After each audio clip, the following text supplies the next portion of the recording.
পাপাচারে জর্জরিত হলেও কোন দোয়া পড়লে আল্লাহ তাআলা সকল গুনাহ ক্ষমা করে দিবেন? ভাইরা আমার,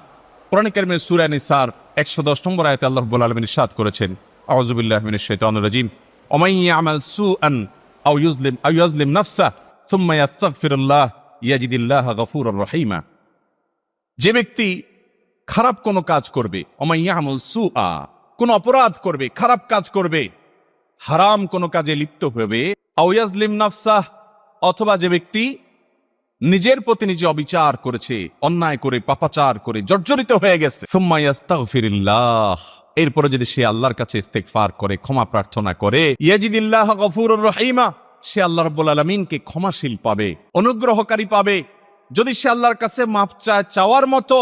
তো সে দেখবে যে আল্লাহ তাআলা তাকে মাফ করে দিয়েছে, অনুগ্রহ করেছে, রহম করেছে।